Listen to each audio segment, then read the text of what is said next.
Some of the comics that she said that she enjoyed that I've given her from my collection, whatever, was, Spider Girl, Supergirl, The Flash. Those were the three that she said off the top of her head that was kind of her favorites. You know her favorite color or colors? I don't know currently. I know growing up, she always liked purple. That's usually a common one. Yeah. See, as a girl, she never cared for pink. Yeah. It was purple. Yeah. Yeah. She didn't like pink very much at all.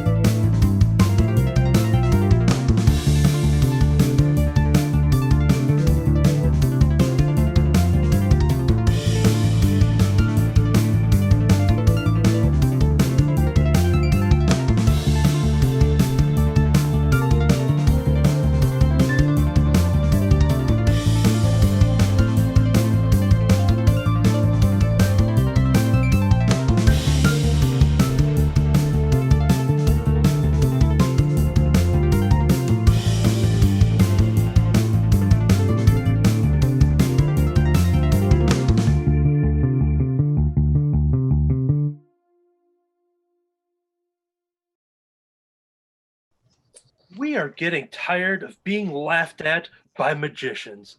I'm Anthony. I'm Kirby. And I'm Jim. Welcome to issue number 191 of the Crimson Cowl Comic Club podcast. Each and every week, we meet here to talk about comic books. On this week's show, we won't have a club discussion title, but as a reminder, the upcoming ones, we have Berserker number 4, which we will record on Saturday, August 7th, based on attendance. Then we have the Batman and Scooby-Doo Mysteries number 5, which will be on August 21st. And then we announced last week that Star Wars Adventures Ghost of Vader's Castle from IDW Comics. That's going to start coming out in September and October-ish. It's going to run through those months there. So that is going to be one of the newer club discussions we'll talk about. So that's Star Wars Adventures Ghost of Vader's Castle. This week's show, we will do weekly reviews in which we'll go all the way around the internet, talk about the books that we've been reading, whether they're new, whether they're old. We're going to talk about them. We do have a letters page, and the question for that one is, in honor of the Jungle Cruise movie coming out, what fictional character deserves their own theme park adventure ride, and what would it entail? So you got time to think about that. We will check back in with the letters page later on, and then we're going to take a peek inside the pocket dimension at the end of the show, which is our show and tell segment, in which we see what kind of goodies that we've been getting, and we will share that to everybody in the pocket dimension. Okay. All right, we're going to kick it off here with the weekly reviews. My first title here, a brand new series, which is Possessive, issue number 1. Let's not mince words. Todd's a loser. He has no prospects and almost no drive. With his wife ready to take the children and go, Todd buys the family their dream home. Todd takes a chance on a house that needs much more upkeep than a few coats of paint and new carpet. And a little does Todd know, in the attic resides a terrifyingly and deadly spirit who does not do well with cohabitation. But while the frightening specter may have murderous tendencies, she might just be what Todd needs to turn his life around. This comic is created by Hans Rodionoff, Adam F. Goldberg, Eduardo Garcia, Robbie Bavard, and Carlos M. Mangual. All right. And while I was reading that there, I think I saw Kirby hold up the issue. Is that correct? All right. You got yourself a cover B. I got myself a cover A for those YouTube listeners and viewers there. Check us out on Crimson Cowl Comics on YouTube, and you'll find our channel. All right. This is a part 1 of 3 story. This is an oversized. Looks like there's 36 pages of content. which I just kind of laughed right there because I know a lot of people who make content kind of say how it feels kind of demeaning, and when you just call it content, you make a piece of work and writing or art or whatever you do, and it's just referred to as content. So I don't know if that was a purposeful gag because there are some comedy writers in here, or just random, but it got me a laugh right off the bat there. 36 pages of content, which is very much true. This is a story. We've got this character Todd who's looking at this kind of Adams family looking mansion type of thing, just kind of looks real broken down on the outside, not much around it. It's kind of off on its own. On the inside, you got yourself a greenhouse, you got big staircases and polar bear rugs, and he's just got all these things, and he's kind of touring it, but it's a big fixer upper.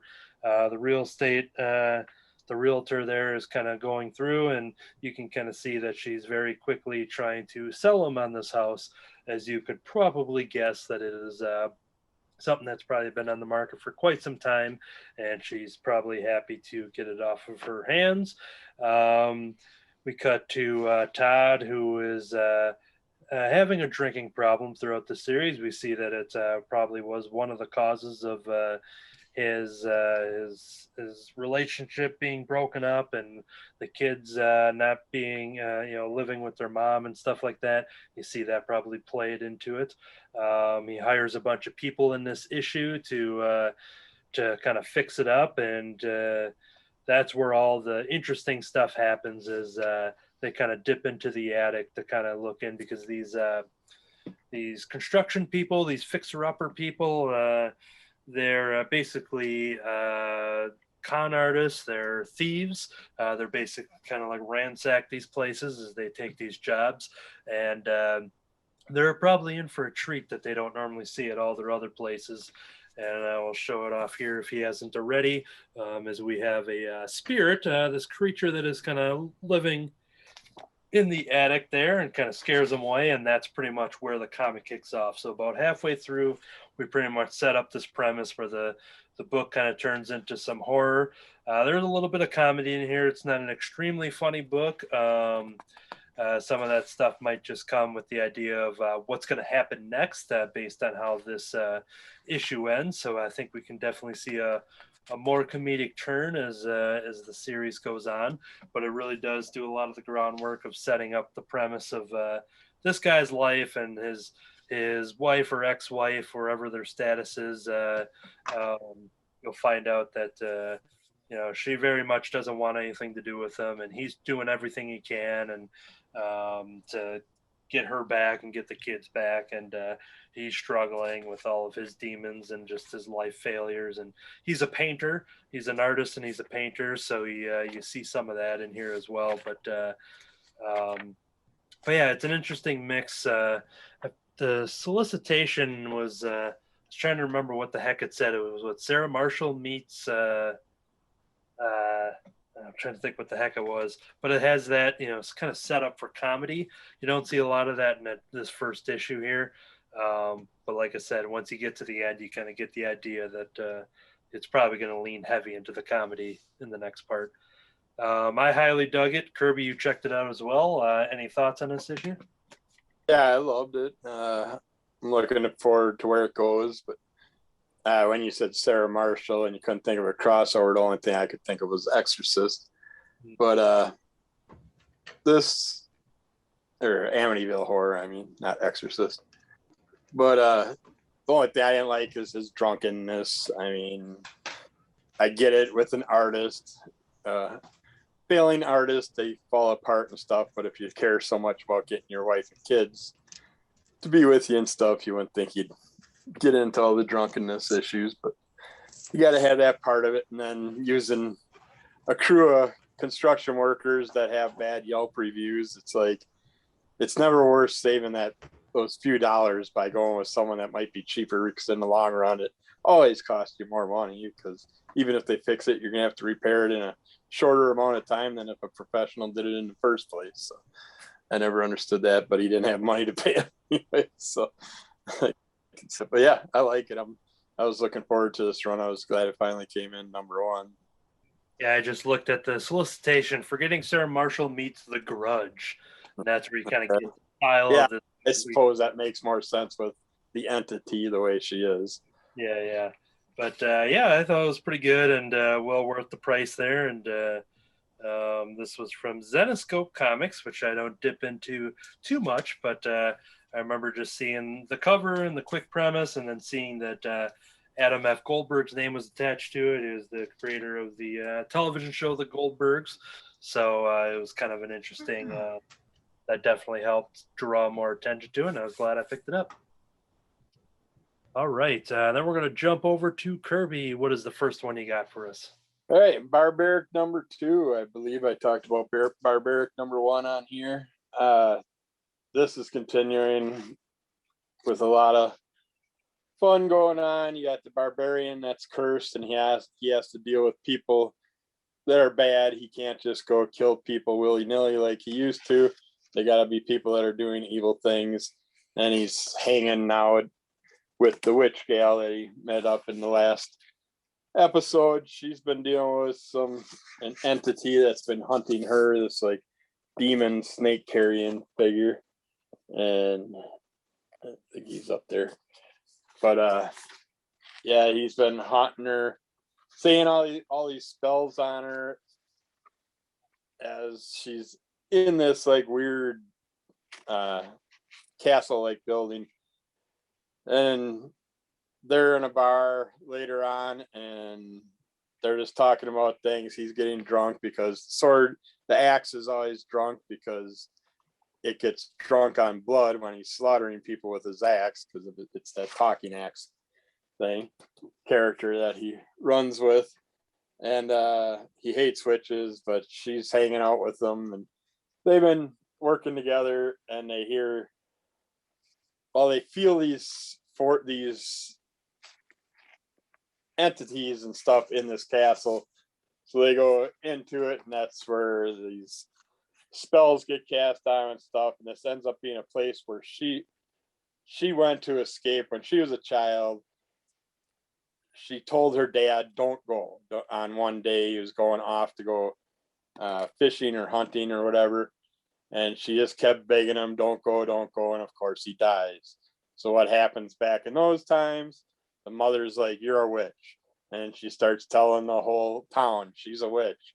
And of course, they want to kill her because of that. And then she escapes, runs away, and she goes to a monastery thinking that these monks might be able to help her figure out her powers, why she has them, what they are, and all that stuff. And she goes to this monastery, and these monks don't really do much of anything for her. And there's a head monk type character that they keep talking about, and she's just assumes that it's some fake entity that they worship that's not really there. But then she finds out it is an actual being, but it's not what she expected it to be. And later on, when they come back to the place where the monks are, she finds them all frozen and killed and deformed and stuff, and all types of different positions.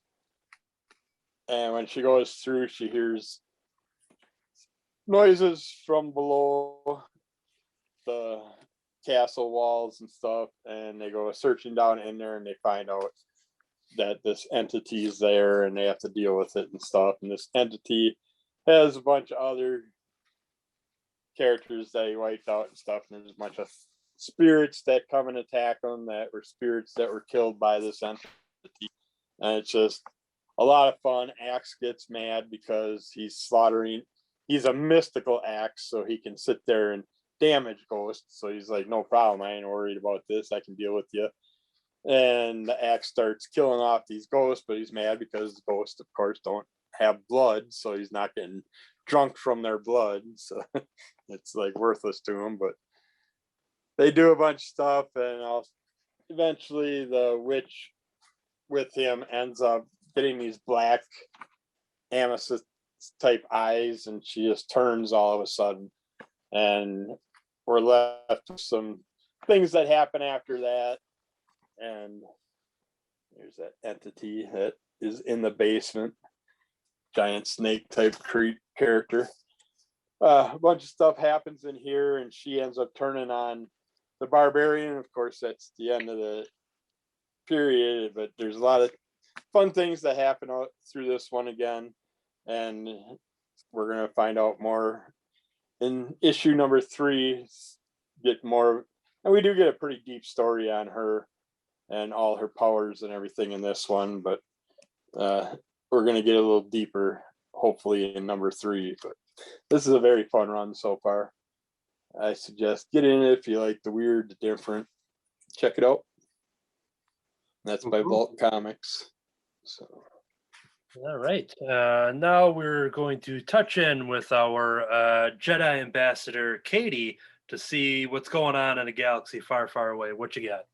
All right. So this week I have another epic collection from your friends at Marvel. We have Star Wars, The Old Republic, Volume 4.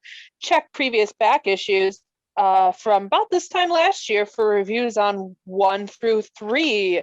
Okay, so this is set in the Old Republic. It is, if I got my math right, roughly 6,000 years before A New Hope. So no Luke, Han, and Leia in here, but we do have Jedi and Sith. These comics are heavily based off of the Old Republic MMO that came out in the early 2010s. So if you're a fan of that, you're going to really love this book. I got to tell you, most of these characters are new to me because I've never played that MMO. But let's talk about what's in here. So we have the Old Republic 1 through 6, the Old Republic Lost Sons 1 through 5, Star Wars Lost Tribe of the Sith Spiral 1 through 5, and the material, as always, from Star Wars Tales and Visionaries. I did review Spiral last year. Really liked that. The opening Old Republic stories are telling about a young man who is fighting for the Sith.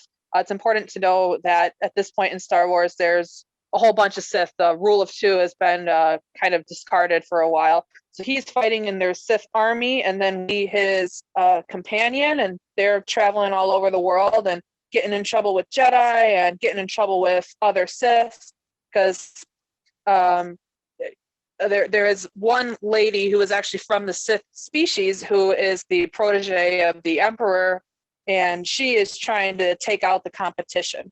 So that was pretty interesting. I really liked the Lost Sons storyline. So there's a character called Bastila in the Knights of the Old Republic video game. Anyway, she has children, and this story is about her great-grandson, who is of this line of storied Jedi. His mother is the Grand Master of the Jedi Order, but he's not Force sensitive. He's very smart, but he's not Force sensitive. So he ends up becoming kind of like a private eye, and we get to read about him and his story and how he still ends up helping out the Jedi in some way. Lost Tribe of the Sith, a bunch of fun. I'm very happy to be reading it again. It is takes place on a planet where thousands of years earlier, the Sith kind of were exiled and crash landed, and they've made up their whole society separate from the rest of the galaxy. So that is telling us about some conflicts on their planet and who really are the good guys in all of this. Continuing to have a lot of fun with this. It's well written. The art looks great. I know sometimes the art in different Star Wars arcs is not always my favorite, but in this one, it's really good. Very crisp, well colored. What else? So the first set of Old Republic stories kind of reminds me of the Dawn of the Jedi stories I reviewed about 6 months ago. So I really liked that. Tonally, these are a little darker and a little bit more violent than some Star Wars stories. So yeah, I'd still probably say like 14 and up. I mean, they're not like R-rated or anything, but if you're looking for happy space adventures, this might not be the volume for you. Another plus is that these are pretty recent stories. So I know sometimes people are just not interested in reading things from like 20, 30, 35 years ago. These came out within the last 10 years. So I think people will like that. Let's talk about our creative team. Gonna have a bunch. Alexander Freed, he's still writing stuff for Star Wars. Rob Chesney, John Jackson Miller, big name. Robert D. Barnes, Mike Denning, and Adam Gallardo. Pencilers, Dave Ross, Alex Sanchez, George Freeman, David Daza, Andrea Muti, with help from Robert Barnes, David Nakayama, and Greg Titus. And our inkers, Mark McKenna, Alex Sanchez, Pierluigi Baldassini, and then colorist Michael Attea, Robert Barnes, Peter Dawes, and John Rauch. And our letterers, the heroes of the book, Michael Heisler with Robert E. Barnes and Steve Dutro. All right, so a lot of good fun to be had, and this is the latest release in the Star Wars Epic Collection line. Came out the end of June, early July, and we'll see another one in August in a few weeks, but always good to jump on board with the most recent copy of Star Wars Epic Collections, The Old Republic, Volume 4. Check it out. It's been fun. Cool. The only question I would have is, since we are in the Star Wars segment of our program, it's always good to be on Wampa Watch. Is there any Wampas in these in this collection? I don't think there's any Wampas, but there are some cool creatures. We got some cool like Leviathan dragon looking things. We have some different races of aliens, or at least aliens to me as a human, who look pretty cool. We got a Wookiee. So no Wampas, but a whole bunch of cool looking creatures and some scary like half robot guys. Popular theme in Star Wars. But yep, always keep an eye out for Wampas. Okay, that's good. We always want to check in with our audience and just always get our Wampa Watch, which will probably just be a recurring theme here now that I've thought of it. So, yeah. Well, I got a question for you. What's the difference between a Wampa Watch and a Wampa Warning? I always get those confused.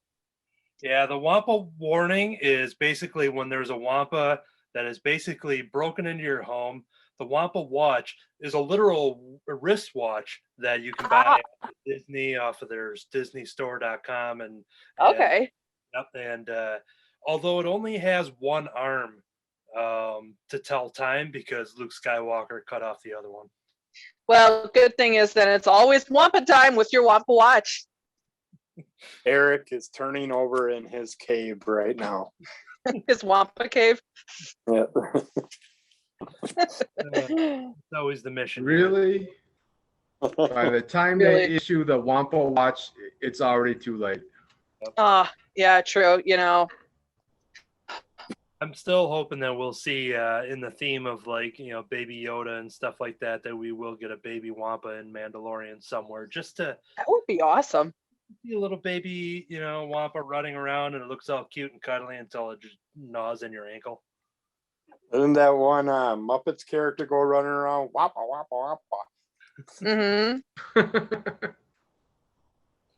All right, that is going to do it for that one there. And then we're going to be broadcasting live with our next pick here as we have somebody who's got updated technology. He's got, you know, just he's our man in the chair. We got Jim. What's your pick here with your slideshow in the back? I have a Nice House on the Lake. This is James Tinian IV's DC horror line. It's the Black Label line, and this is his horror book for them. He's also has several other horror books going out there by other publishers, but this is the one he's doing with DC. And this one is promising to be a really good one so far. There are 2 issues out as of now, and I'll do a little spoilerish review on these 2 issues. We have a young woman, Ryan, who gets a message from one of her friends to come to his lake house. He's been trying forever to get all his friends to come and enjoy this, and so he finally gets most of them to agree to come to this weekend that he's got week that he's got planned. And 12 out of 15 decide they can make it. They get there and things go bad, not for them, but for everybody else. I mean, literally everybody else that's not at this house. So the entire world is going crazy. There's fires, there's everything's, going on. They don't even realize it until after the fact because they aren't getting the proper signals from internet and TV and stuff. So they don't realize there's all this warnings been issued. The Wampa warnings did not go out. And then we find out that this is a much deeper and creepier story than even that, because the one who organized this, Walter, has been planning this for years. He has selected these people from all his friends that he has known from high school through his young adulthood in New York, Manhattan, and recruited different people from different eras in his life that fit specific niches within this community he wants to build. There's somebody who goes, well, Ryan is the one who is tagged the artist. There is an accountant, there is a doctor, there's a scientist, and there is transcripts going on of their conversations in this house, and they are listed by that name. And they are also given individual symbols, which you can see here are the symbols that the different characters are given by him. At the end of the first issue, we find out that Walter, while he was their friend and he apparently did love them, he was not one of them. He was something far different. And we don't know exactly what he was. Was he an alien with some other kind of thing yet? They haven't completely revealed that, but he was not human. We know that.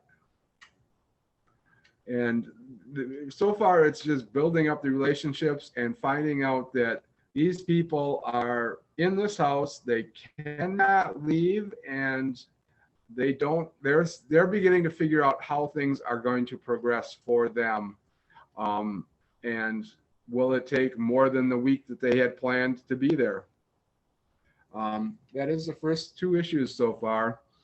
The 3rd issue should be coming out next week, I believe. I have to consult my calendar, but I'm pretty sure that one is what's going on. Nice samples of the artwork. Here we got, these are some scenes from after the devastation where Ryan is out looking at some of the stuff.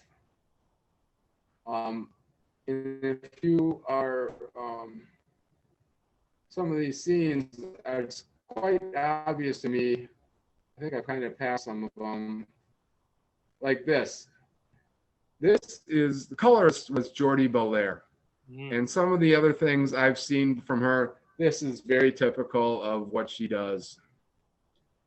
So yeah, and it's very good. Jordi Belair is the colorist, and Alvaro Martinez does the art on this book. So You're going to say Elvira was the artist for a second there. yeah. This is here is Walter when he makes his reveal. Can we see this? That one's kind of whited out a little bit. And you said they didn't say what he was? They saw what happened to him, but they don't completely understand what he was. As far as I know, I don't think so. I thought they mentioned in the first issue that he was alien. I think they were suspecting it, but did he ever say that? I thought he did when he was talking to the one guy that he likes the best. Right, yeah. I think he said he wasn't from here, like he wasn't one of them, but not necessarily whether it was alien or like more like demonic type of planar thing, Yeah, That's kind of the impression I got. So maybe I'd have to go back and reread it to be sure. Yeah, I'm liking that story, but did you mention that it's a cabin in Wisconsin? I did not, but yes, good point. That's why I bought it. That's why I jumped on it. With Tinian, who is from Wisconsin, a lot of his stories are set, or at least partially set in Wisconsin as well. So, and I am enjoying this one, and I actually have to remember to go and add this to my subscription, so it automatically comes to me. So, cool. All right, the next title I'm talking about, I'm filling in for David here with filling our recommended Superman quota that we all signed up for in the fine print whenever anybody makes a podcast. you really have to read those terms and conditions, because in the very last page, on the 98th page, you see that little line that says you have to mention Superman at least once. So I'm going to talk about Superman Red and Blue, issue number 5. There's no dog in the multiverse quite like Superman's real best friend, Krypto. Join us this month for an epic retelling of Superman's canine companion's origin story, along with 4 additional tales, that is TALES, about the Man of Steel, including one that proves that even in his secret identity, Clark Kent is just as super. While Superman is known for his larger-than-life heroism, in this issue we will tell the story of a delicate infant rocketed through the unforgiving universe. Also, meet for the first time the man rescued Superman. For the first time, the man rescued by Superman. That makes more sense. More often than anyone else in the multiverse. And follow Pa Kent as he learns what it really means to be the father of a superhero. Bunch of tales in this one, a bunch of different creative teams. I'm just going to call out a couple of them here.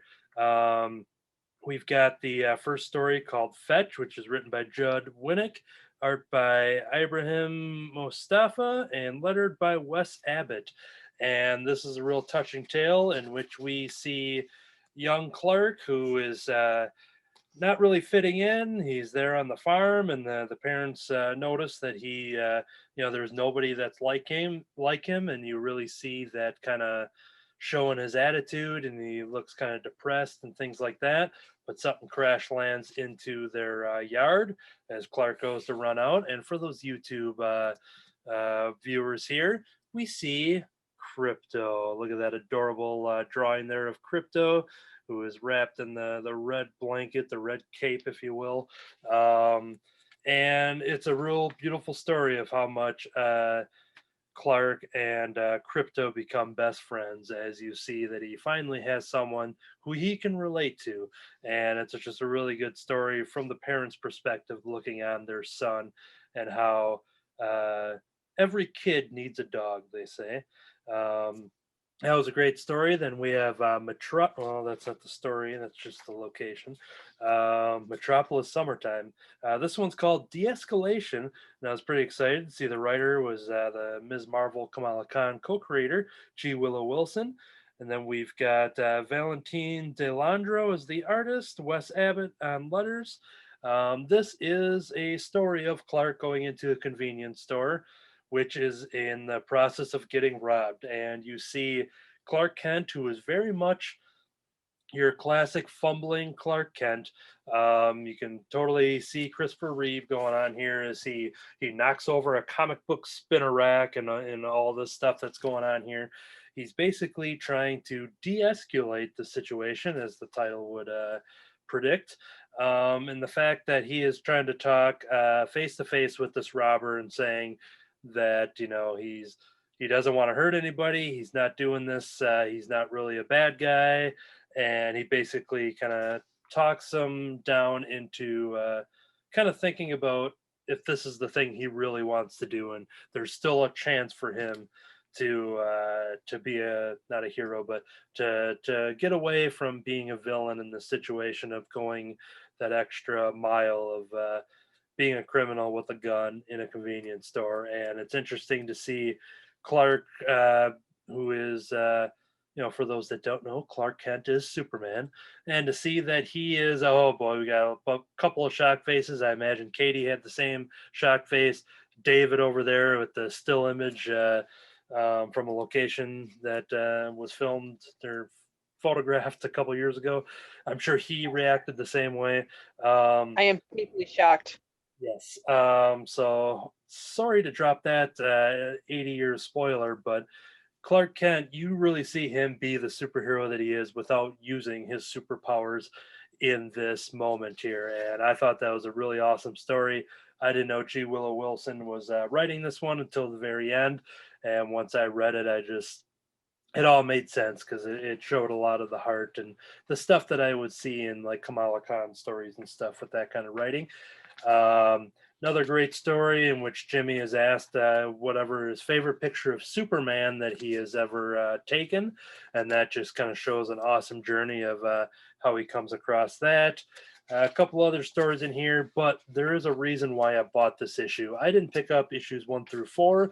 This is the anthology series that Marvel and DC has been doing, in which they take their popular characters and they do a black and white version of it, much like the Batman black and white label.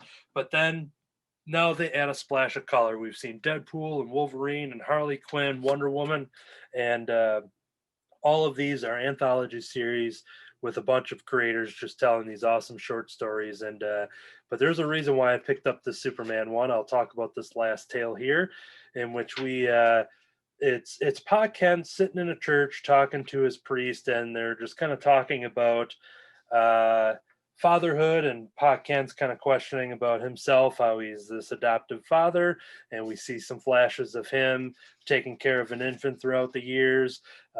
We see Pa Kent dealing with the kid, working on the farm, working in the yard, working on the trucks and stuff like that.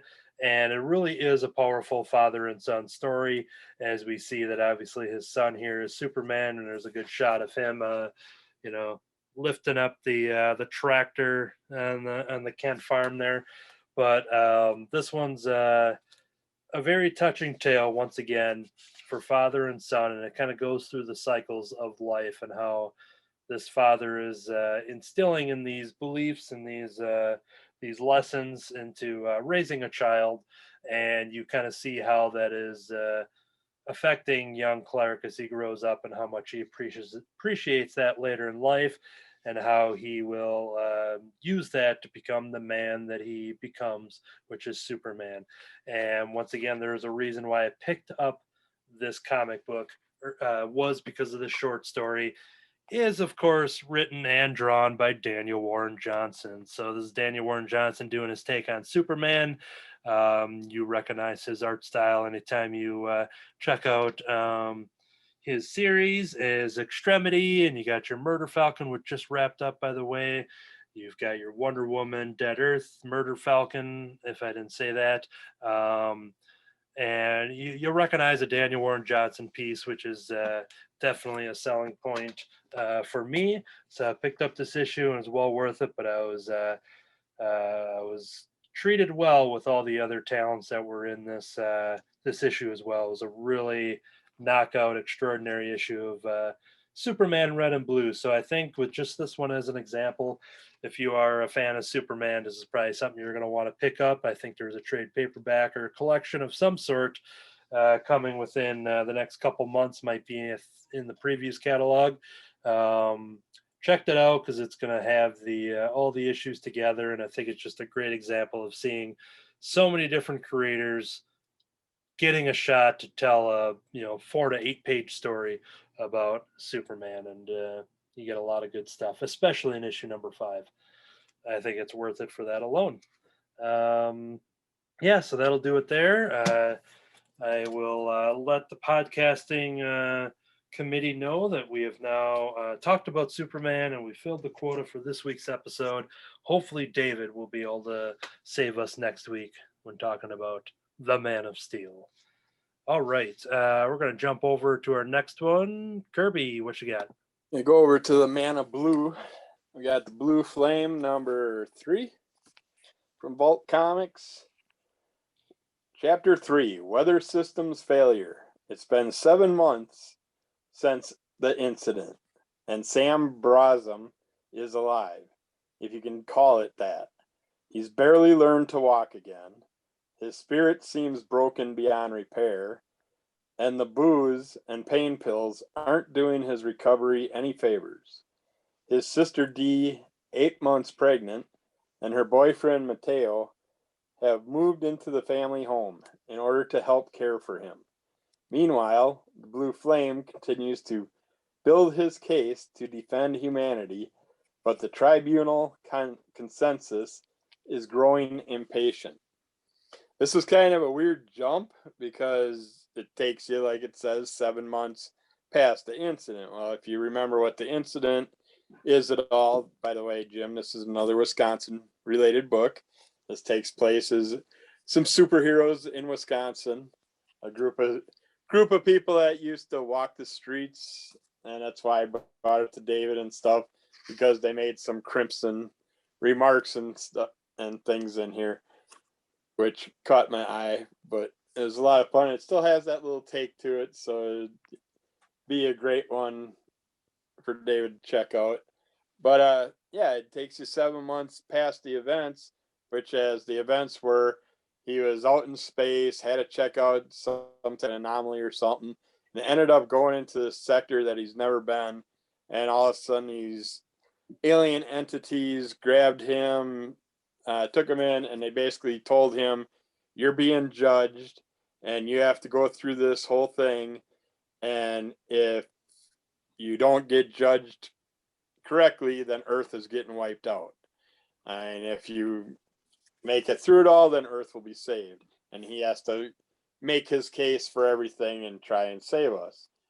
Well, and this is part of the planet that he's on, that the aliens are out. He's out checking out things and stuff. But they keep jumping back and forth to when he's going through the tribunal thing and when he's back on Earth 7 months later. And now he's just a brutally beaten down character. They didn't show what happened, what kind of fight he got into and stuff, and why he's in that condition. And he's pretty beat up for being 7 months later and stuff still. He almost looks like he was newly abused, but he does go out to the bars a lot and then stumbling home on all his pain meds and all that crap. And the people at the bar kind of like praise him a little bit, so it kind of has that, like they know that somehow he saved Earth, but yet they don't because they didn't see the aliens or anything like that, I'm assuming. So they just basically look at him as some goofy character that just let him go, buy him a couple drinks, let him get drunk, go home and pass out. But here's the entities that he ran into that are judging him throughout this. But they get more and more focus. This one focuses more on the aliens planet and him just wandering around trying to decide what to do and stuff like that, while the flashbacks go to him arguing with his sister. It's like basically he took over the family home, and then she brought her and her husband in, and she's about to have a kid, and he's just showing up at 2 a.m, just all wasted. They're arguing constantly and stuff, and it's just, I don't know why. I'm assuming in number 4 we'll find out what happened with the judgment and what happened when he got back to Earth and stuff, because this is a whole different character from the last one. So he goes from just being the blue flame, going off, checking out things, trying to get things figured out, to being pretty much beaten pretty badly, apparently, in some type of event, but hopefully we'll find out soon. But yeah, this is a great comic. It's still going good. And this one gets a little more into the characters that are running the streets and stuff in Milwaukee. David and his clique. So check that out. The Blue Flame by Vault. All right, and just to double check, I don't think no more from German Katie. Is that correct? Okay, just wanted to make sure before I. That's because we'll have a little ping pong match between me and Kirby here with the next couple titles. All right, next one here is I've talked about the arcs over the past 2 arcs of Captain Marvel issue number 30. I'm not going to talk about that because this one here, with being a 30th issue, they decided to do a special supersized issue and add an extra story, which became one of my favorite stories I've read involving these characters. It's a special story written and drawn by Jamie McKelvey, who is the original designer of the Captain Marvel, the current Carol Danvers Captain Marvel, now iconic red, blue, and yellow suit. He was the one that came on board to come up with that idea, and then it spawned into Kelly Sue DeConnick and the creators there to tell Carol's next chapter of her story. So Jamie McKelvey is doing the work here, and I believe we've got a and get the letterer here. We have VC's Clayton Cowles is doing the letters. This is a story called Ripples, in which it actually kicks off with Kamala Khan, Ms. Marvel, and she's just doing a stopping a bank heist in Jersey City. You've got this villain who is reacting to the fact that, oh, there's no heroes in Jersey, so this should be an easy one, because why there wouldn't be superheroes in Jersey. But Kamala's right around the corner and stops her, and kind of has some fun with just playing with the fact that she's the superhero here and how easy it was to kind of stop her. But there was somebody else there that was there for backup, flying in the sky. Kamala's role model and namesake there. We have Carol Danvers, Captain Marvel, arrives on the scene. And even though the situation's wrapped up, Carol's there for a specific reason, to ask for help of Kamala. These characters haven't really had much of a sit down. There was a little scuffle between them in the Civil War II storyline from a couple years back. They found themselves on opposite sides, and you saw kind of a rift in their beliefs on what should be going on with that storyline. So there really hasn't been much overflow with these characters in the last couple years. And we have a pretty good catch-up scene here as they're sitting there on the top of a building. And I want to read some of these word balloons here because I think it's pretty good. When this is their catch-up here, Carol goes, "So how have you been?" Kamala goes, "Let's see. I was put in a coma by a dragon. Then I was made the face of a political movement to outlaw me and my friends. So then I was a wanted vigilante. My friends were on the run, and I still had to deal with demons, alien robot suits, and mind controlling CEOs. And I couldn't call for help from any adult heroes because I didn't know if I'd get you in trouble or if you'd turn me in. Meanwhile, my dad was really sick. I found out one of my friends snitched on me, and things got really weird with Bruno for a while." Carol's like, "Wow, that sounds like a lot." Kamala then asks Carol, like, "Well, what's going on with you? How have you been?" Carol goes, "Okay, I mean, I had to stop a Skrull and some alien plants from blowing up the sun by absorbing its energy, met the Kree half-sister I didn't know I had, got sent to a possible future where Namor and the Enchantress had a kid, and he was awful, really just the worst. Got back here and realized if I stayed with Rhodey, his wonderful daughter I met in the future wouldn't exist, had a big existential thing about it, broke some magic rules, and alienated a bunch of friends. So, not okay, actually."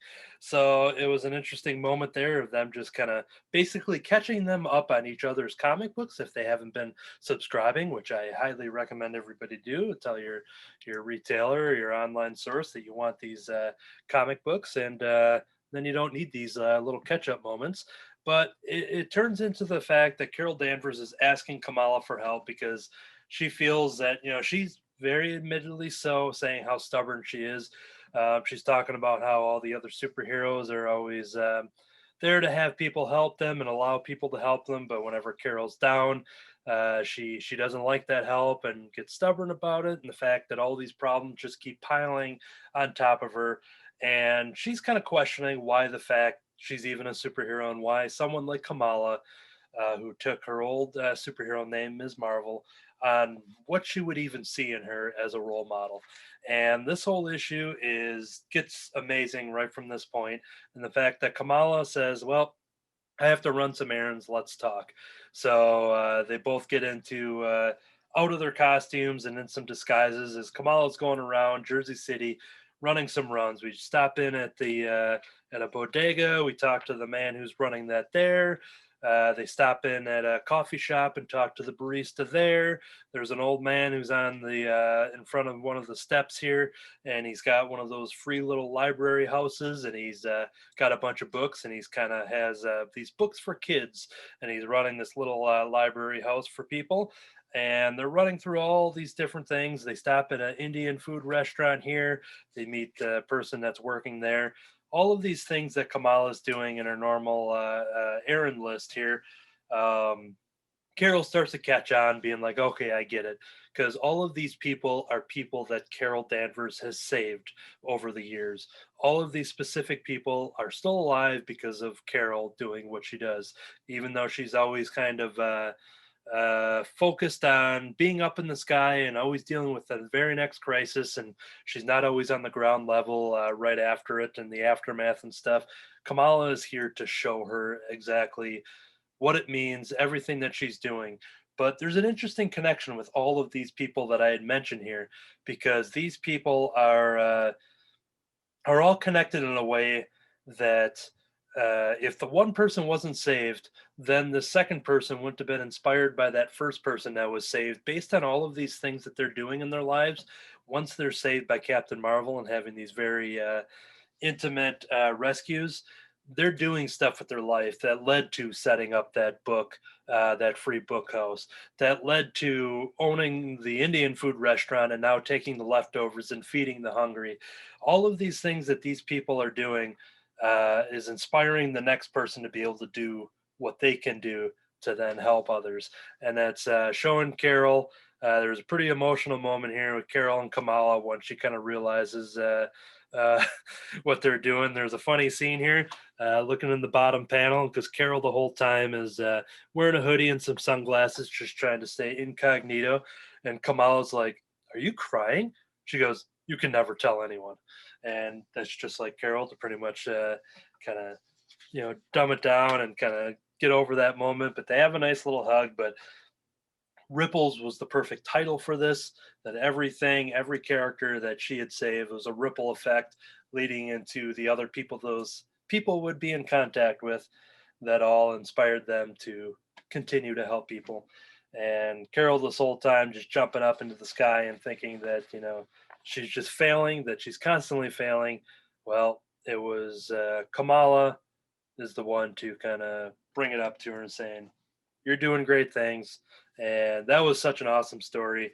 I didn't know that was included in here. When I was redeeming my digital code, I always do that at the start. It's not always at the last page, but it's like in the 3/4 of the way through of a Marvel book. So there's usually one page I end up catching a glimpse of or whatever. Usually doesn't spoil it. But it happened to be with this story, and I saw Kamala. I'm like, "Whoa, Kamala's in this issue. That's cool." And then I saw it was a whole bonus story that was centered around Kamala and Carol. So Captain Marvel number 30, that backup story, Ripples by Jamie McKelvey, is the one that I will be remembering for quite some time. And I know I'll be throwing that story at some of my friends once we see Kamala Khan jump into the MCU. Ayman Vellani is playing the character. We're going to see probably a trailer within the next month or so, it feels like. And yeah, if they do half of what they did in this story here, we got ourselves a great Kamala Khan introduction into the MCU. So that was Captain Marvel issue number 30. All right, jump over to Kirby with some Lady Death. What you got here? Lady Death, Treacherous, Infamy, number 1 of 2. The story so far. Lady Death has always been the bad girl, but once upon a time, she was absolutely evil. Obsessed with annihilation, the diva of death sought to snuff out the entire human race and turn the earth into an endless graveyard. Thankfully, Lady Death changed her wicked ways to become a champion of the downrod and a scourge to demon kind throughout hell. For generations, the evil seething within the witch's soul lay dormant, forgotten, until now. Witness the evil within, unleashed. I was going to say, because like I mentioned in past episodes, I don't read the synopsis things until I talk about them. So reading that makes it sound like all of a sudden she became good for a while. She's not good. She's never good. It starts out with Lady Death on a float at New Orleans. And she's got a couple other ladies with her that I don't really know much about either. And she has control of them. One's named Madam Midnight. I can't remember what the other one was called. But she has powers over them. Oh, Devilock is the other one. And they're working with her, and all of a sudden you see all these people partying in New Orleans, having a good time with the festival, and all of a sudden they turn around and their mistress tells her to do some stuff, and then all of a sudden all these zombies appear to eat everybody in New Orleans and turn them. And it's like, so she's obviously not a good girl at the moment. But the thing I really liked about this, I have wanted to read some, but I have yet to get my hands on La Muerta, and she's in here, and her and her gang are hunting down Lady Death and trying to get things taken care of and get life back in order. And they run into zombies, of course, and a bunch of stuff ensues with that, but they keep hunting her down. So I'm happy about that. I'll get to learn hopefully a lot more about La Muerta in future episodes coming up. Then we have lots of other people throughout here, another sorceress that I'm not sure who she is. I have not seen her before either, which I'm kind of curious if a lot of these are going to be new characters, because Lady Death was a Dynamite run and stuff, but now she's being done by Coffin Comics. So I'm guessing they're changing this up and bringing us some new characters. With some of these characters are pretty damn cool. So I'm really happy about what's going on with that. They got one entity that's basically controlling pretty much all the baddies in this round opposite Lady Death. And he's trying to find his name right here. I don't know what Afrikaans is, but this part of the story is translated from Afrikaans. Oh, come on, what's his name? But it's this character here. He's just this big demon-like entity that appeared from that part of the nation, and I'll find it later after I'm trying. But the humans that are still alive, they launch some nuclear weaponry. The demons basically eliminate that, take it out, and get an introduction to another male character that they don't really give a name for other than his human name, but I'm really thinking by the form that he changes into, I'm thinking that's the Darkness, which I'm hoping it's the Darkness, because that means then we'll have Witchblade brought into here hopefully also in the future. But this is an interesting new run, but it starts out kind of like in the middle of a story. So it's like this happens right after, well, it says chapter 12, part 1. So I'm guessing that right after the last Lady Death run, where Evil Ernie was off bringing all the masses in, and we had half the United States was covered with zombies, and then he got zombies basically wiping out most of the rest of the United States. I still have yet to finish that storyline, but I'm guessing that's what ends and brings it into here to start up the whole new storyline. But yeah, this was a lot of fun. A lot of new characters that, well, at least they're new to me. They may be previous characters, but this was a lot of fun for a Lady Death run. I did not expect it to be this impactful from the start, but it is only a 2-issue run. So I say if you're a fan of any of the Dynamite characters and stuff, I'd check this out. Cool. All right. Afrikaans is the variation of the Dutch language that's spoken in South Africa. Okay. That makes sense then. I was hoping they weren't saying something bad.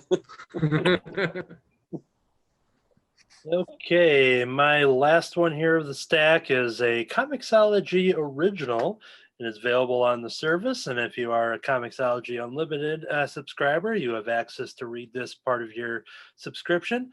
It's called Astonishing Times, issue number 1. Noah Sands, a young reporter living in the shadow of his father, lives in a world full of superheroes, but no one seems to care. After a world changing event called the Cataclysm, people moved on, and now heroes are old news. But when Noah begins investigating a mysterious murder, he comes face to face with his most revered heroes and is forced to confront a secret past that could change the world forever. Astonishing Times is a love letter to the medium of comics and a celebration of superheroes, old and new. This is by Frank J. Barber, Aries Quinones, and Ruari Coleman, and Lauren Affey. Um, I'm familiar with Aries Quinones, as he is the host and I believe the creator of the Variant channel on YouTube. Variant channel, which they upload a couple videos a week dealing with comic books and pop culture, movies and television related around uh, all the stuff that we love here, obviously. He's a good resource if you're ever looking for, like, what's the origin of King Shark, or, Polka Dot Man or something like that. I know the King Shark one's up there at least. He does these quick informational videos that kind of deep dive into the comics and explaining where these characters come from, especially in anticipation of an upcoming adaptation, as we have with the Suicide Squad. But he gives a rundown of his comics of the week, and he threw in Astonishing Times, which is actually his first foray into comic book writing. He hopes it's not the last, and he's a co-writer on this project. And he said it was a Comixology thing. I jumped on there. It was on Unlimited, so I'm like, all right, I'm going to give it a shot. Least I could do for someone who gives us a lot of great content over at the YouTube channel. So yeah, this story is pretty great. Following the character of Noah, he's kind of living in this superhero life. He's reading comic books.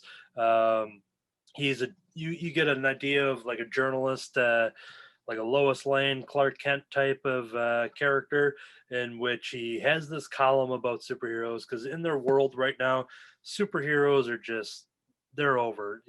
I think in the 70s is when superheroes came into their actual world, and in the modern times, a big event happened, the Cataclysm, in which pretty much got to the point where we're now in a period where superheroes are old news. Nobody cares about them, and except for Noah here, he's trying to keep that alive. He has a special connection in that with his father, which dives into the story. I'll leave that for anyone who wants to check it out. But Noah is basically on the cutting block of the newspaper he's writing for. His boss comes in and says, all right, I gave you too much of a chance. We're kind of done. We're going to have to wrap this up. And he begs them for the classic, just give me one more story and I got to get them back in. So he grants them the story, even though the chief, the publisher, is just like, yeah, this is, let them do one more, even though it's not going to do anything. Over on Jim's screen there, he's going to pull up some stuff there. And that's what spirals into the main story of Noah. But the interesting part of this, which said a little bit in the synopsis, but I'll touch on it a tiny bit here, is the fact that it is focusing on the fact that there was a murder in this story, and the murder happens to be someone of note, of a superhero of note in the story. And that just might give Noah the lead he needs for a great story for his dying column, is a dying superhero. And it's interesting the way he gets kind of thrown into the investigation of this. And yeah, I thought it was pretty good. I really enjoyed it. I like the whole concept of that. I was trying to think of like what to compare it to, and this feels like something that Mark Miller would co-create for any of his books. Like, this seems like his kind of gimmick of, doing his tale. He's done it all when it comes to Marvel and DC and superheroes, and this just feels like, he's done Kick-Ass and Wanted and Superior and Jupiter's Legacy. He's done all these things. And this just feels like one of the other kind of genres he would dip into, is just, what if we're in a world where everyone just doesn't care about superheroes anymore, but except for the one person writing about them. So yeah, this is an awesome concept. I really dug it. I do look forward to more. And I thought it was a terrific first outing here for I think it's pronouncing that right, but Ares Quinones. So yeah, check out that comic, Comixology original. It's free to read with the subscription unlimited and Astonishing Times #1. And then also I say check out Variant, his YouTube channel, if you want to get a lot of, just they're short video. They could be up to like 7 or 8 minutes, and they're not really drawn out. They kind of get right to the point. He gives you a lot of information on a bunch of comic book related stuff. It's a good resource. Sometimes it's better than just going to Wikipedia and just reading, 80 years of history of every little story arc. And it's good to get this, he's got good video production over there. So him and his team. So that is Astonishing Times #1. All right. And then Kirby, you can take us home with the last two. What you got? All right. Well, first off, Insurrectus, the Madness Bringer, is the other baddie in the ladies book that was driving me nuts trying to think of. But something awesome. You can jump on it with this issue, number 320. It's Spawn. They got the whole new run going on with all the things that are happening. It's basically a brand new start starting with 320 and the new I talked about it like a week or two ago, but it's a new Spawn other run that was running off this. And they have the Spawn, I think it's Spawn Universe. And then they are also starting the Gunslingers. Spawn is starting his own issue, starting up in this next previews catalog, which I'll be talking about. And a lot of the Spawn main characters are hopping back, like the Night Medieval Spawn. He's popping up again. What's Spawn? That? Is King Spawn what you were trying to think of? No, I think it was Spawn Universe, but King Spawn I jumped on right after that, which comes off Spawn Universe, which had the female Spawn on the cover. And then King Spawn came out right after that, and now the Gunslinger Spawn's starting the next round. I don't know how many damn runs they're gonna have, but the nice part about Spawn, it's like going and getting dollar store or dollar comics, because they are still only $1 something, and you can't go wrong. It's taken a long time for Spawn to spawn himself as he's spawning all of these miniseries and he's just spawning left and right. But I love the way this starts, because if you like Frankenstein at all, this kind of has a Frankenstein feel, because you got Spawn. Basically, I didn't read the last few, but apparently Cygor died, and Spawn revived him and brought him back to life and made him one of his minions to help him out. And he's kind of like his little buddy, and I like how Spawn takes care of him, but it's got that whole Frankenstein as Spawn and Cygor as the monster, and people are just constantly attacking the poor guy, shooting him up, harming him left and right, and Spawn's like, hey, he didn't do nothing. What did he do? Why you keep attacking him? Why are you abusing him? And Cygor, as they're fighting this character that's just basically a human in a special cyber suit that he built, and he's a militant, of course, and he's trying to take Spawn down and gain Spawn's powers because he wants to open up some hell realm. But he just keeps attacking Cygor, beating him down, basically kills him off almost, sends him to the depths of the lake, and then they Spawn and this military character go diving down to try and get a hold of it. He's like, I don't want to lose Cygor, because I'm using Cygor to suck Spawn in, try and drag him into the area so he can take Spawn's powers. And then when he goes down, Spawn goes down to help Cygor out.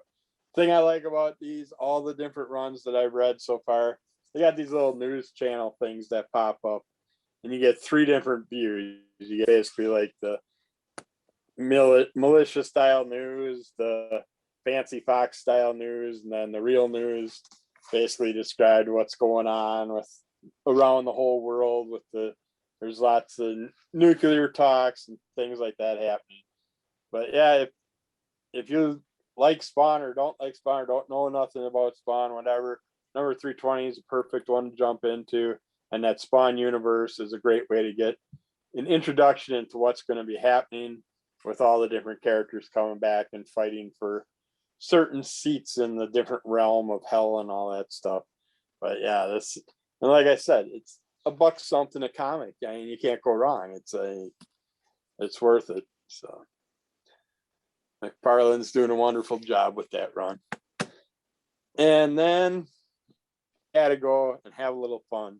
So we got Warcorns, Unicorns for Hire, Birthday Bash. Now, I did a Warcorns issue a while back, and I was really bummed because I'm like, I was in love with all these characters. Almost all of them get killed off. So I'm like, are they going to regenerate? They're going to come back? I'm not sure. And there's a bunch of other Warcorns comics out there that I got to check out and find out more from those storylines. But in here, you get another group of Warcorns. They're basically from another planet. And they get told that something's going on. We got to go to planet 164, which is Earth.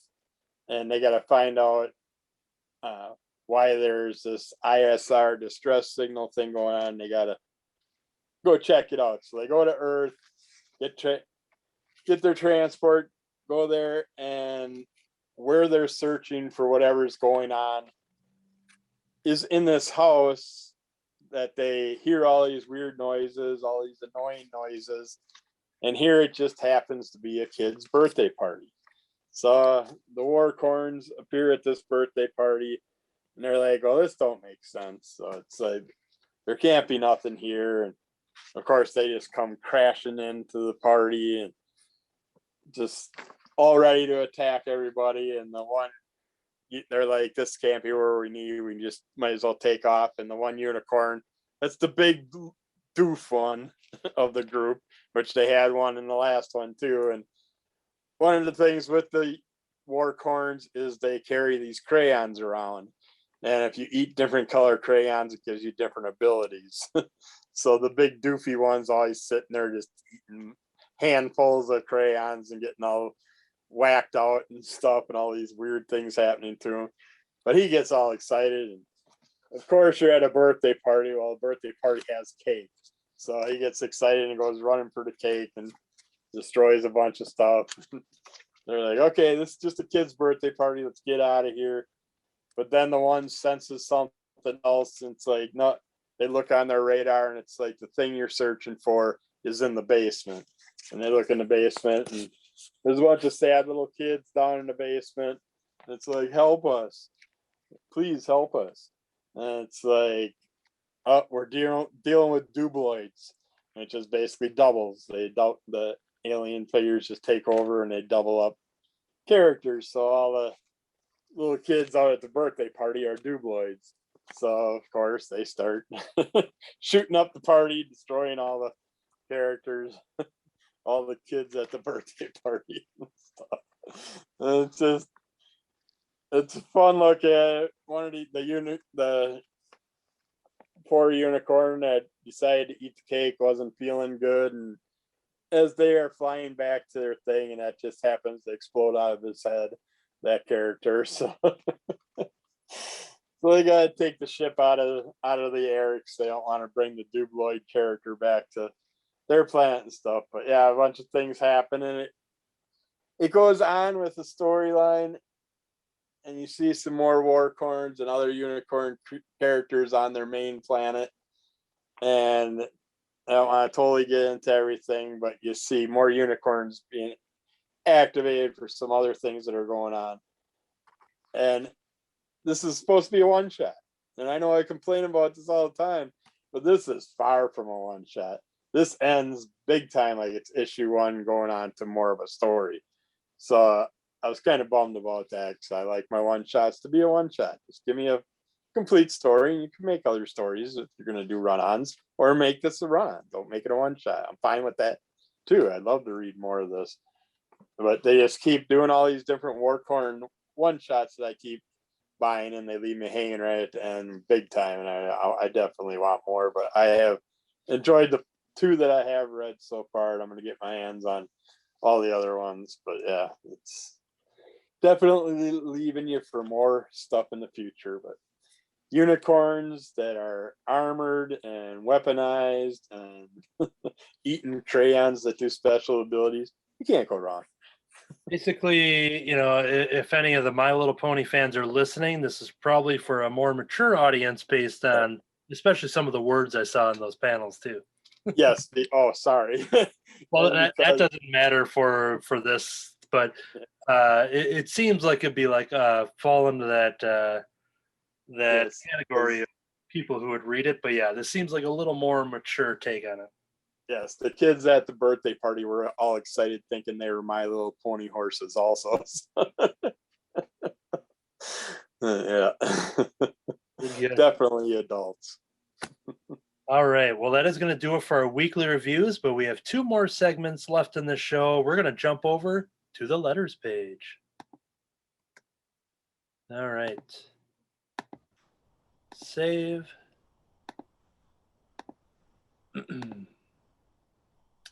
We'll jump right into it here.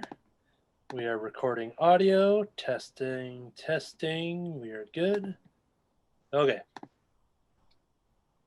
Welcome to the letters page, everybody. This week's question: in honor of the Jungle Cruise movie coming out, what fictional character deserves their own theme park adventure ride, and what would it entail? So, just use your crazy imagination. There's really no limits to any of these letters page questions. Just have fun with it. I'm going to kick it off with something that I think would be a huge hit, as we're getting stuff like the Harry Potter world and Star Wars world and Marvel worlds. And I think there's a Simpsons land within some of those parks and stuff like that. I'm not sure if this would exist. I don't think there is. Oh, Nintendo World is a new one too. But is there a Ninja Turtle world anywhere? This feels like something they could really expand on, rather than just going to New York City and just making that Ninja Turtle world. But I think the idea would a pretty good theme park would be around the Ninja Turtles. I think going through the sewers. I think there would be a lot of fun little games and rides, like VR rides when you're doing like Turtle Van.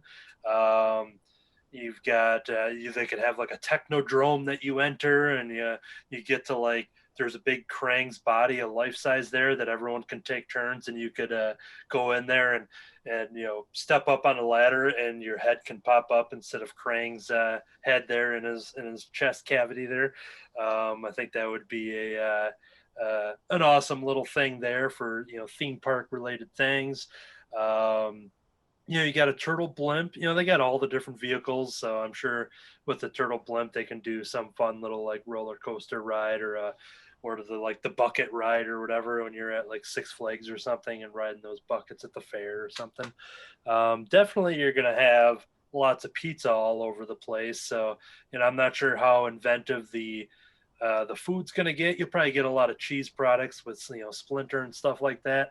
But I think it'd be amazing that every stand is just a different kind of pizza. You can get your anchovies if you want there, and they can get pretty crazy and inventive, but I think that's enough to have a lot of fun. And one cool ride that would kind of introduce like a sledding thing. So you get some fake snow going on, you get this whole segment, and it would recreate from the second, the Michael Bay produced Ninja Turtles movie, Out of the Shadows, I think it's subtitled.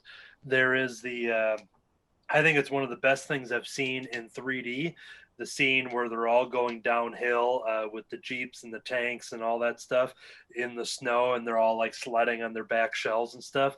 I mean, the shells themselves are great sleds that you can hand out for normal sledding and tubing and stuff. But I think throwing in that kind of idea would be a lot of fun. You can make your own, you got your own, make your own lightsaber thing at the Galaxy's Edge. And I don't know if you want to be, making your own, maybe all Nerf versions of swords and sais and nunchucks and things like that. But I think there's a lot of stuff in the Ninja Turtle world. They could have a petting zoo, some rhinos and warthogs, running around, snapping turtles, all of these friendly things that are perfect for petting zoos, So I think there's a lot there. Teenage Mutant Ninja Turtle world. Sign me up. Turtle shell game, turtle tossing. There we go. Yeah. I'm here for it. Turtle soup. I was gonna say turtle soup served at the. Yeah, I will turn you into turtle soup, Vivian. Okay, Kirby, what's your answer to this? My answer is Mr. Do. I could see a Mr. Do park with Mr. Do's Wild Ride. You can make a really cool roller coaster. You can have all kinds of little Mr. Do games, Dig Dug style games and stuff like that. It's like, I love Mr. Do, and they won't bring back my Mr. Do video games. There's at least 3 different types: Mr. Do, Mr. Do's Wild Ride, Mr. Do's Castle, and just I think they could make some really cool rides out of those. Yeah. That's right. You were talking about that a while back. I think it was just off air about this old video game series, and I'm bringing up the images again just to see. It's a great competition for Mario World because it's basically was kind of like copied from the original Mario Brothers games and stuff like that. They copied a lot of stuff from. They look like there's like maybe some Bubble Bobble style characters in there, like little dragons or something, and. There you go. Well, Mr. Do racing karts and stuff. I could see. There you go. Or Kirby. Kirby would be another one. Kirby's World. Kirby's Dream World. I mean, the name's right there. So. Yep, I have it. And I'm wearing pink, so I would fit right in Kirby's World. All right. Well, I don't think anyone's going to take your answer. I think that's a very Kirby-specific answer. I'm not even talking about the Kirby one. Okay, let's jump over to Katie. If you were to come up with a theme park, adventure ride type of crazy world, what would you pick? That's right. Well, a couple of mine already exist. So if I were doing an original one, I want one based off of the worlds of Dungeons and Dragons. So kind of like a Renaissance fair, I suppose, but a little more than that where, let's see. Well, I mean, it's the world's greatest role-playing game. So, I mean, I'd love for people to actually be able to LARP and play along with it. What would I do? That would be cool. Well, I'm definitely going to sell things like capes and cloaks and magic wands and wizard staffs and magic amulets. That would be some things that I would have there.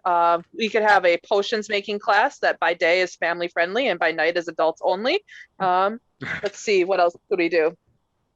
For entertainment, we could have like bards, like roving bards be our entertainers, and maybe some wizard classes and spell demonstrations. That would be really fun. And maybe not a jousting show, but different like fencing expositions. That would be cool. What else? We could have horse races, and we could, as part of our horse races, we could have a carousel because I just really like carousels and I think they're fun and whimsical. What else? What would be cool? We could actually work with the Dungeons and Dragons company and do all the licensing and like get like Guinevere and Drizzt Do'Urden in there. And it would be cool if we could like set it in the Forgotten Realms and like one ride could be, you know, maybe an attraction, like walking through like a dungeon or a cave and you can explore. You could make it like really like kind of high tech like they're doing with Galaxy's Edge and the Wizarding World of Harry Potter, where we have interactive tech where you could use your phone and okay, you're going to use that when you go dungeoneering and we're going to have an app that'll, you know, interact, or hey, if you spend the extra $40 and buy our magic wand, it'll interact with this dungeon crawl. What else? We could do cool things for like Halloween, where instead of a traditional haunted house, we have different monsters and bad guys from the D&D world popping out at people. If I were to do like a ride, like an actual ride, as much as I love the possibilities for like virtual reality and stuff, I still think you should use that sparingly, because to me the best rides, the ones that are going to have the most staying power, have a lot of practical effects. So I'm going to rip off Rise of the Resistance, spoilers for Rise of the Resistance, and I'm going to put our adventuring party in the middle of a camp with the bad guys, and they're going to have to fight the bad guys and escape and bring the magic artifact back to the wizard who issued the contract to get it. And we're going to combine a walkthrough attraction. We're going to have an actual ride people can sit in and move around through obstacles. I'm going to have animatronics and screens, as the bad guys, and we're even gonna get like live fireballs in there somehow, so we can have them fighting with wizards, and we'll have fireballs and snow and sleet going back and forth. And I'm not a huge like roller coaster or like thrill ride fan, but we'd have like maybe a roller coaster-ish element. Although I actually think the trackless dark rides are pretty cool, and maybe just a teeny tiny drop, like enough that it's thrilling, but like still everyone can enjoy it. It's not like, hey, we're gonna drop you stories. It's like we're gonna drop you 10, 15 feet. We could even have a water ride. Like I just love water rides, and maybe the water ride is a relaxing one. We're like, we're gonna take a nice trip down the river, and we're gonna go on a tour of I don't know, Neverwinter. We're gonna go on a tour of Baldur's Gate, and we could encourage people to dress up. That's one thing I would really like that I think they missed an opportunity to do is, yeah, you can come in costume, you can dress up, that's okay. And then we'll make a fortune selling dice. Like just everyone has to buy dice. So yeah. When you mentioned jousting, and I'm glad you just said dice there. Now you know those giant like bubbles you get into and you can roll and bump into people and stuff? Yeah. Giant 20-sided die that you get in, and you're crawling around like your hamster balls or something. Oh my God. I am nerding out so hard. That would be the best idea. We can have people roll for initiative in real life. Oh, that's awesome. Oh, that's sweet. Is that, how many is that? That is a 100. Oh, that is so cool. And then, of course, for dining. Ooh, oh, look at that. That is so cool. Disco ball. Oh, that'd be cool. You And can then make for a lot- dining, I'm just going to have a restaurant called The Tavern because parties always meet up at The Tavern. So instead of giving it a magical name, it's just The Tavern. We'll serve like medieval and bar food there, and it'll be really funny. And, you know, for repeat visitors, like we can encourage people to get the annual pass, be like, hey, like you like playing Dungeons and Dragons once a week or once a month. Like now you can come play in the park and actually like be a part of your story. So. The main restaurant would have to be the Yawning Portal. Oh, that's a great idea. I love that. I'm going to nod my head and pretend that I knew what that was. That's awesome. I got to give credit to Jim because I went from being like, yeah, you know, that sounds fun, but I don't think I have time to playing that, to being like, this is one of the great things in my life, and it's because Jim started our group and, you know, invited me and encouraged me and encouraged our whole group. So, Jim, you can get in on my theme park idea too. All right. Now, do you have a dungeon master who has access to the overall audio system and is just shouting out all of these story elements to everybody in the park and kind of? Yeah. I'm gonna hire Matt Mercer to do that, and when he's busy, because I guess he's famous or something. I don't know. We'll have people. We'll have to do some kind of casting process, but instead of just like, hey, read your lines and stand there, we're gonna have people actually like get fake swords and hit each other, and whoever does the best job can be on our Dungeon Master cast. There are literally dozens of celebrity DMs that you could get that would just draw crowds. Vin Diesel would be there in a heartbeat. Yeah, dude. Okay, this is great. I'm gonna quit my job and open up a theme park. This is fantastic. Got a winning idea there. All right, Jim, are you also opening up a D&D park, or what's your answer? No, I wish I was now, because I wish I had thought of that, but that it would be a good one. But the one I thought of would be Walker's World, based on The Walking Dead. And it wouldn't necessarily be a high-tech, like high-thrill ride, but it'd be more like an experience world where you get to walk through the world, you know, the city, and you experience crowds of wandering zombies, and you have to survive and find your own safe places and meet up with other people and It's like fight off the hordes. That's cool. An escape room on a citywide scale. Yeah, very much. That's a good idea. Part LARP, part escape room, yeah. And It's a nice cheap theme park too, because you don't have to make no rides. You just gotta get bunch of people and have them chase you around like The Walking Dead.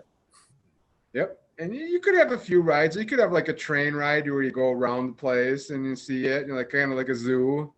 A horseback ride where you gotta Yeah. walk into a group of zombies and see if you survive. And then you could do like a boat ride. That's like the one where they went off on the West Coast, where they cruised up and down the West Coast, and that spin off. If you have children, then it's easy. You can just use chains like Michonne does with their zombies. You know, kind of like leashes for your children, but they'll be chained up. There you go. And your restaurants can have all different types of body parts. There you go. All right. Now that's real toe jam in that burger.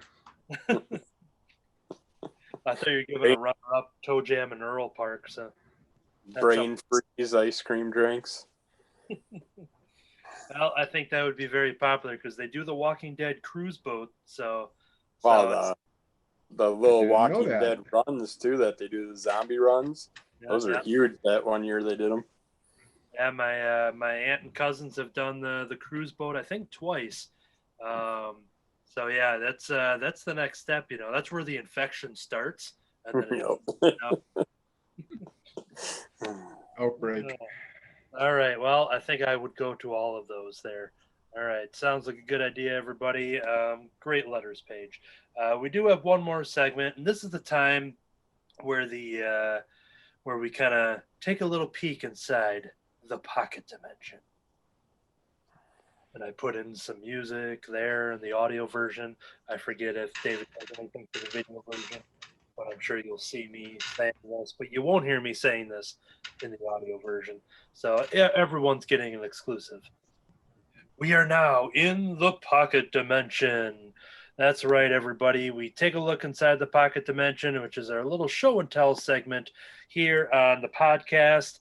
If we would like to kick it off with the person who had the key to this week's pocket dimension, because that is how it's unlocked, is that somebody has the initial key and says, I have something for the pocket dimension. Katie, do you want to kick us off?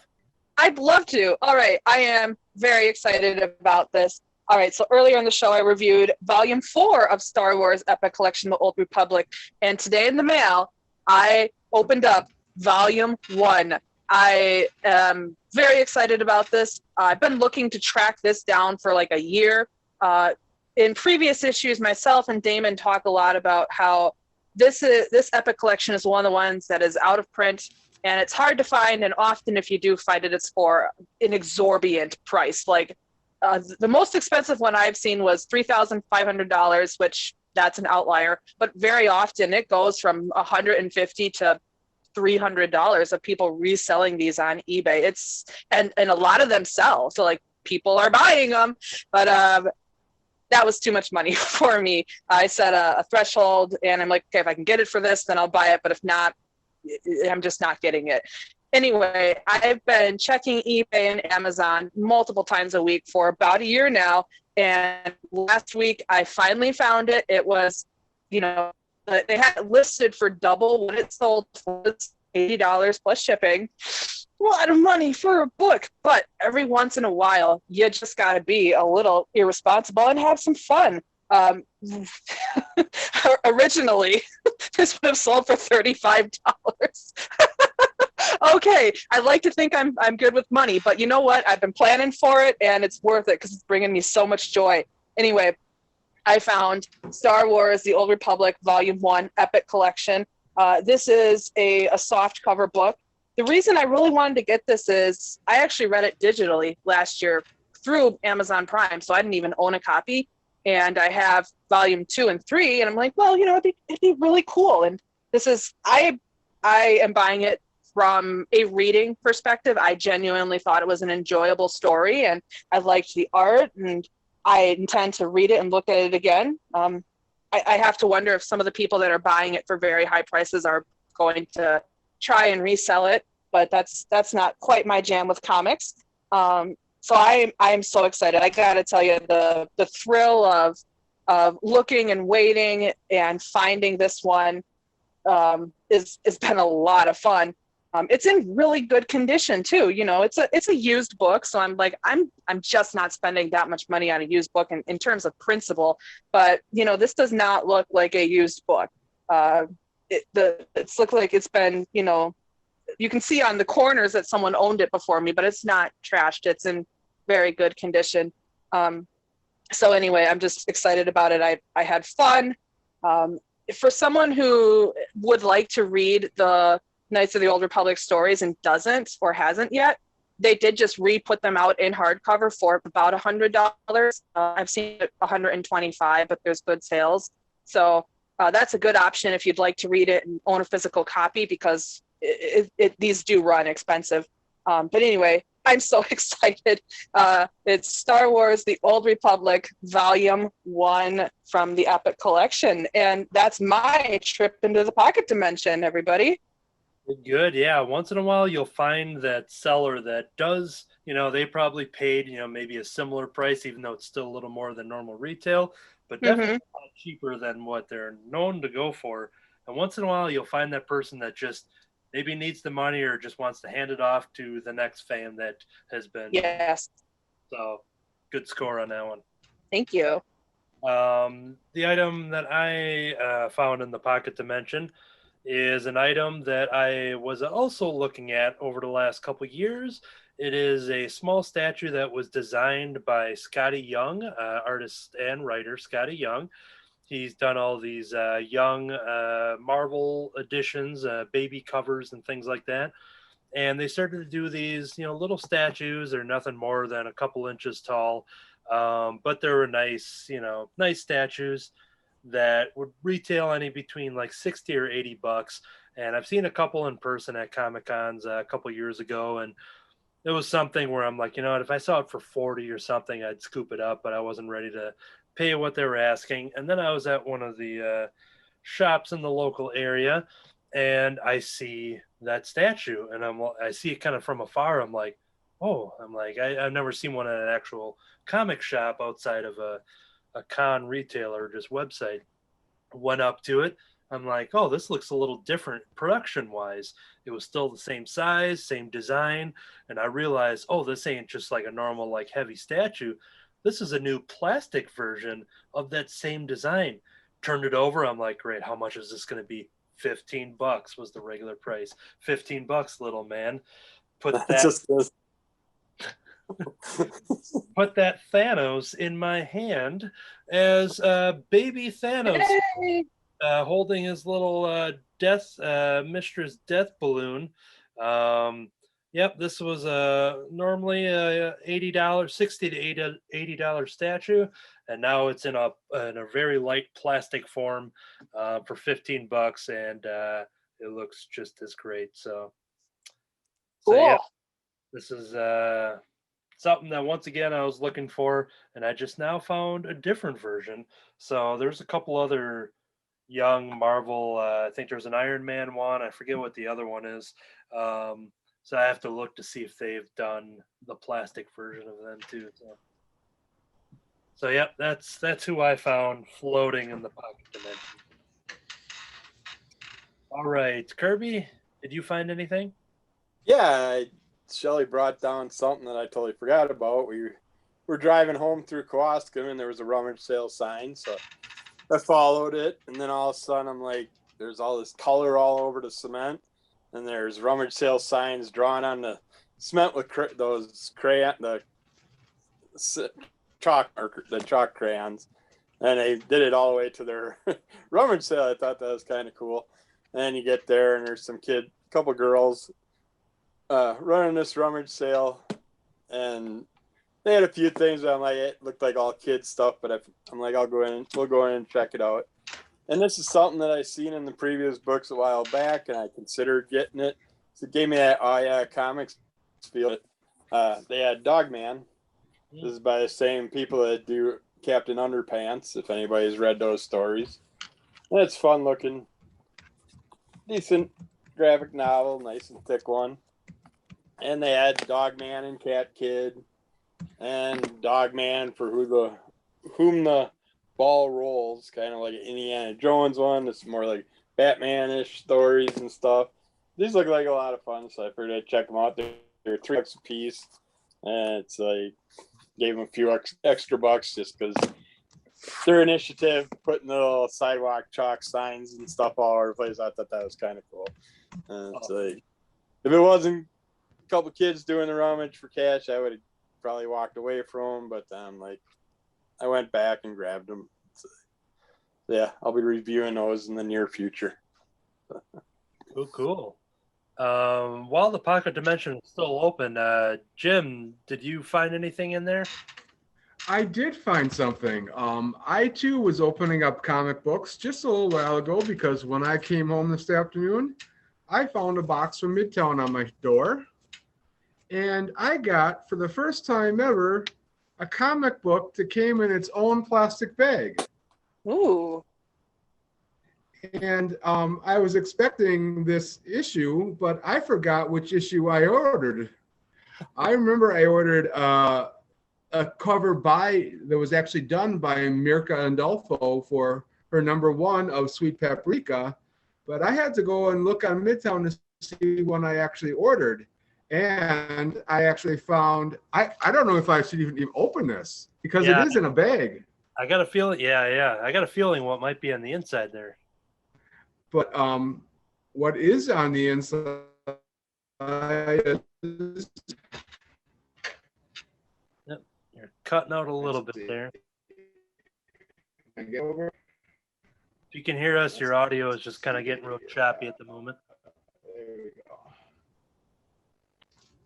I think maybe my internet's getting a little now slow, but you're back. At least your audio is back, but you're frozen unless you're just doing up. Now you're back. Okay, is it better now?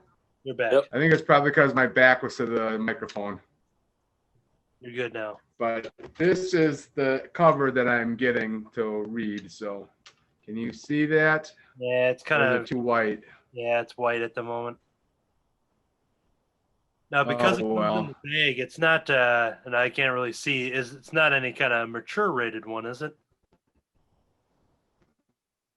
Sometimes they put those in those kind of bags. It is. Oh, okay, sure.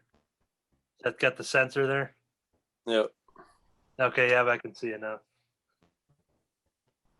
And Jim's kind of cutting out again there. Froze. I think Marco's art there is just overpowering.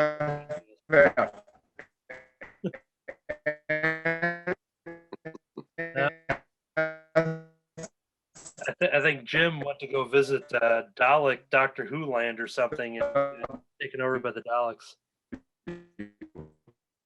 Yeah, you're still kind of skipping out on us, so just to kind of keep things rolling, you're frozen on our screen, so I think we're going to say that looks cool. I like the bag, the pink. I was curious about that series. All right. Still kind of choppy, so I think we're just going to keep moving along, I think is what we're going to do.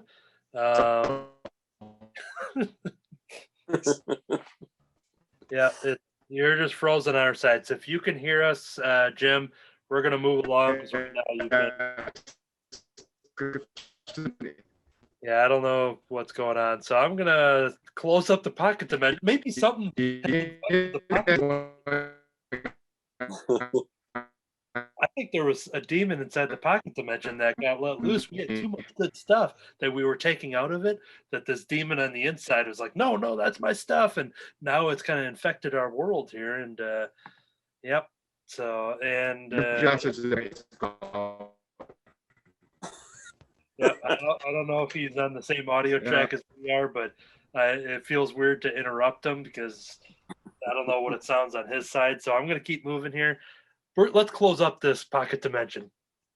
Oh, no, he's fine. I think it was. I think there was too much good stuff that the person on the inside didn't want out. So, okay, that is going to do it for this show. We want to give another reminder for the upcoming club discussions. Some of these could change depending on some attendance. We're going to have some people out for a while, including myself for the next two at least. But currently on the schedule for August 7th recording is Berserker issue number 4. Got the Batman and Scooby-Doo Mysteries number 5 on August 21st. And as a reminder, coming up in September and October, we're going to have Star Wars Adventures, Ghost of Vader's Castle. So those are the current and upcoming club discussions. Next week's episode of the podcast, we will dive into the Marvel and DC August catalogs for the titles coming out in October and beyond.